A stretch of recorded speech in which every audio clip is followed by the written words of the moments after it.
2021 has kicked off with an interesting swing to price action for both Brent and WTI, both having passed $50 a barrel in the opening days of 2021. Where's it go from here? We're talking now to oil analyst from SP Angel, Sam Wahab. Sam, good to talk to you and a happy new year to you. I want to begin, first of all, if I can, by asking about the recent developments on the price of oil. I know we're going to be looking at 2021 as a whole, but I think interestingly, going into this year, we had this OPEC Plus meeting where all of a sudden we got this announcement from Saudi Arabia that it was unilaterally going to cut its oil production. Set us up for 2021 in terms of where you see oil prices moving. Yep, sure, Jeremy. Happy New Year to you too. I think it's worth probably going back to the back end of last year and the sort of permutations of the oil price production cuts. The market knew that coming into January of this year that there would be an unwinding of those cuts. So from an initial cut of 7.7 million barrels of oil a day reduced to 7.2 million barrels of oil a day. So there was an extra 500,000 barrels of oil per day hitting the market. At the recent meeting last Monday and Tuesday, they agreed to extend those unwinding of the cuts by 75,000 barrels of oil a day in February, and then up to 120,000 barrels of oil a day in March. So obviously that would add pressure on a downward pressure onto the oil price. But then surprisingly, post that meeting, Saudi Arabia updated the market to say that they will voluntarily take a 1 million barrel a day cut in February and March. So that actually increases the overall cut from December levels. So that was a big positive for the oil price, acted as a huge support. And we've actually seen one of the biggest price rises weeks on record since last September, when they were starting from a very low base, where the oil price actually increased $4 per barrel. So very material for them. That's up 8% from the start of last week. So it's all good news for the oil price. And we've seen that flowing through. In terms of who's going to see the benefits of that directly, clearly all of the producers that are listed and private and listed in London and throughout the world, but also in terms of countries. So we've seen that Kazakhstan and Russia are seeing a direct benefit in that they can unwind their production cuts and achieve much higher production rates. What about the change at the White House? How does this change things for you? Clearly, Donald Trump was very pro-oil. And we knew this, and he was encouraging a lot of people to drill. We saw the Baker Hughes oil rig count go up. Joe Biden comes to the White House with a very different agenda, doesn't he, in terms of the environment? Do you see the US producing a lot less oil? Yes, I mean, I agree with that. Donald Trump was very pro sort of fossil fuels and the old world, whereas Joe Biden, conversely, is very much taking a greener stance. The one thing to say about that is that in Joe Biden's manifesto ahead of the election, that he did want to reduce or even outlaw new fracking fields to be in place in the US. But that doesn't discount already drilled fields. So with the Bakken and other places in the Permian Basin can still thrive because they've already been awarded fields and fracking has been used within them. So in the short term, I don't see there being a huge amount of change there. But clearly, as we know, that fracking as a technique requires considerable and ongoing maintenance and further drilling to ensure that we maintain production profiles. And so once the current production starts to subside, it will become more and more difficult for US drillers to maintain that current level. So I think on the medium to longer term, we will see a bit of a crunch there, and the US overall production will start to decline. And assuming that the Biden administration continues post 4 years, then we will see some real changes in the US. Talk to us a little bit about the coronavirus and the impact on oil prices. Of course, this time last year, we were going into a very dark period for the price of oil. In fact, we got the negative print, didn't we? Because people were finding it was costing these oil companies to offload oil at one point. Where are we in terms of the COVID, the lockdown, the consumer consumption part of all this? Because clearly we're not out there using oil as we have been in the past. What's going to happen as you see 2021 develop in terms of the consumer, assuming that we're able to get out there and increase our activity because of the vaccines? Yeah, any unwinding of restrictive measures throughout the world will have a direct positive impact on consuming of oil and obviously gas.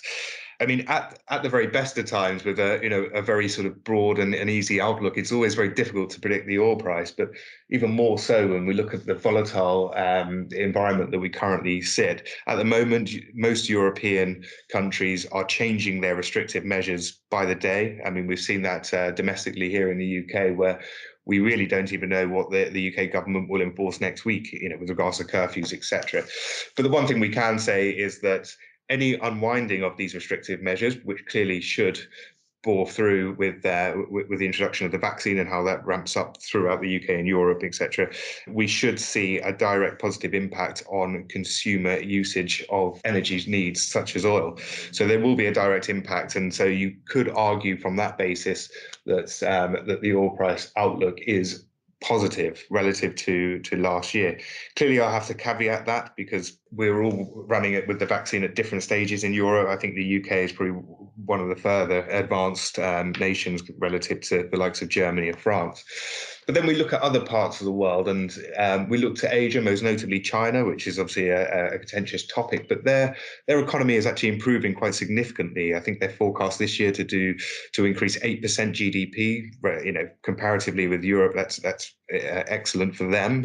Europe is just over 3%, and we see that at the moment with China actually purchasing oil from the North Sea following Saudi Arabia's aforementioned cut. And so they're actually ramping up economic growth, and I think that would act as a stimulant to the energy needs of that country and indeed Asia as well. So we will see obviously a volatile oil price over this coming 6 months, but then post that, I think once vaccines and economic stimulus starts to kick in, I think we will see a much better oil price than what we see today. Okay, well, let's take a look at the oil price in some more detail. You're talking about where it is at the moment. Here we are now in the second week of 2021. We've got Brent trading at $55.28 and WTI at 51.19. You talk about the volatility in the market. What do you see as the sort of extremes of trading positions on the price of oil? I mean, in good times when we're all up and running and we're back out as a consumer should be, we're flying around the world. Do you see that oil prices should be substantially higher than where we are? On the flip side, how much downside is there before we get to that point? Well, a lot of this will be born from what happened last year. There was a huge amount of shutdowns in oil production to sort of fall in line with a massive correction in demand, and that led to a number of job losses, bankruptcies a lot in the US. I mean, notably Chesapeake, etc. And it's not that easy to swiftly restart production from fields that have been shut in. You need to bring staff back on. Companies need to restart fields. And obviously, the acidic nature of oil means that it's not an easy energy source just to flip a switch. And therefore, what we'll see is another correction to the upside in demand following vaccines or reopening of restrictive measures. We'll see a shift in that demand, in that demand, but not the supply that can meet it that quickly. So we will see potentially a correction to the upside in the oil price, where many of the countries, I mean, we see it, as I mentioned, with China now having to access UK-produced crude because it's just not available in other parts of the world, in the Middle East, for example, given the OPEC cuts. So on that basis, you can see that the outlook is severely skewed to the upside there. In terms of the downside, there are other variables that will come into play. Obviously, this virus is not going away, even with the introduction of the vaccine and how that begins to get rolled out.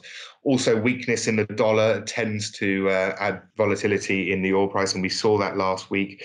Also, pushing the oil price at the beginning of this week is that we shouldn't forget that there is an annual rebalancing of oil as a commodity in the portfolios for the year ahead. And we're seeing that, and it usually takes 5 days. We're seeing that began last Friday, and it should extend into this week.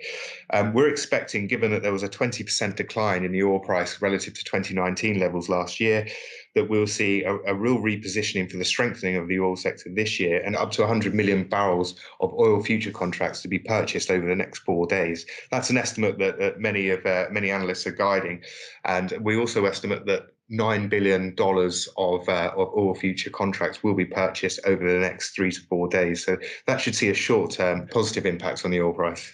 That's an interesting point, actually, to mention. And you did say, of course, when you get that increased demand, the supply, for the reasons you explained, can't catch up with that. In terms of Brent, as I said, we're at $55. Do you see then the potential for an easy break of the $70 level we saw this time last year?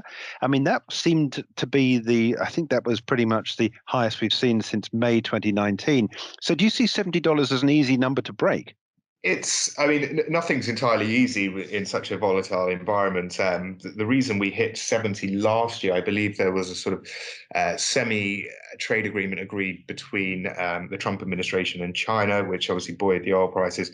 And I believe there was also an attack in the Middle East on a general, which I believe was in Iran, that also led to a potential conflict, which obviously pushed through to the oil price. So we did see a temporary breach of the $70 per barrel threshold there. I think it's perfectly possible this year. I think the variables are much stronger with regards to pushing to the upside this year. And that's, as I mentioned, a function of the real shift between supply and demand. If there is that correction just buoyed by a vaccine coming into play, then I think the variables there are actually much stronger than a trade agreement with China, and much stronger than a one-off binary attack in the Middle East. So I think we could comfortably breach $70 per barrel as and when economies start to reduce their restrictive measures on the public. So, what do you see all this having its effect on the corporate market? Do you see mergers and acquisitions this year? Are big oil companies looking out for opportunities, or is that a far off expectation? Yes, we've seen actually a bit of shift in strategies depending on the size of oil companies that are publicly listed. I mean, last year we saw a number of M&A transactions go through. I mean, the biggest ones were clearly Chrysaor and Premier Oil, which will be relisted as Harbour Energy this quarter. We also saw Viaro purchase Rockrose Energy at a very healthy premium. A number of other small transactions with regards to Bahamas Petroleum merger with Columbus Energy Resources. So it's already started to take effect. I think that will continue into this year's, where companies really do want to pick up assets that are clearly trading at low MPVs relative to full value or fair value.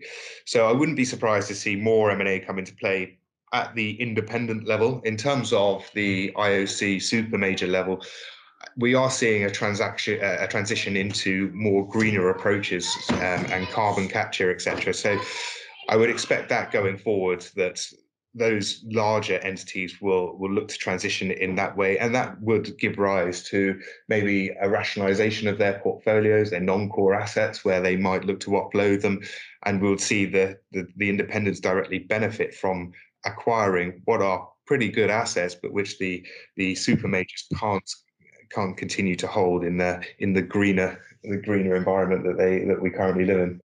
Just one other thing. I know that you have a client list, and of those clients you're talking to at the moment, what's the message that you're being given? Any stocks you're watching particularly amongst your clients that you think are worth mentioning? Well, the messages are pretty consistent. I mean, we are seeing an uptick in commodity pricing, and that has been predicted to continue.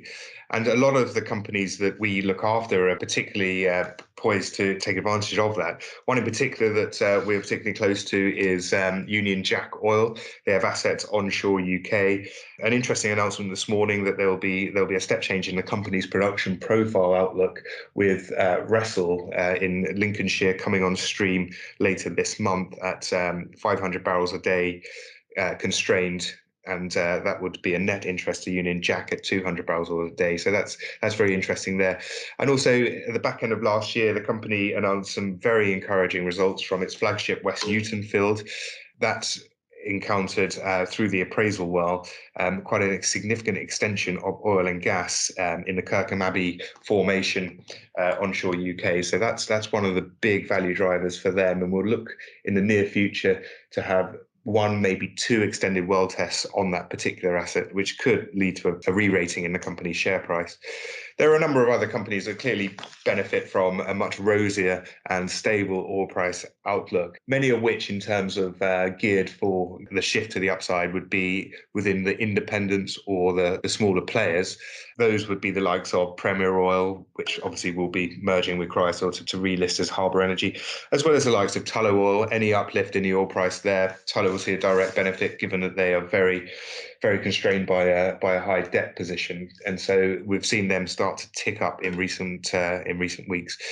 Others that we continue to advocate are the likes of Touchstone Energy. They've had a very good run. They're 4 times up on the beginning of last year, and it looks like there is still running room to go in the stock there. And also, I hold energy and oil and gas as one of our favourites. They're securing a number of gas contracts offshore Israel, with gas production set to increase quite significantly there. So there should be a real step change in the company's cash flow position as we look towards the back end of this year. And let's not forget that obviously the gas prices in Israel are very robust, and surrounding countries will look to energy and as a key producer in the region. Okay, Sam, look, it's a very interesting insight into your client base. I know you're invested in some of those companies, so that's something I think is worth mentioning. But look, I appreciate your time, and it'd be very interesting to see how 2021 develops. Sam Wahab from SP Angel, taking a look there at the outlook for oil in 2021.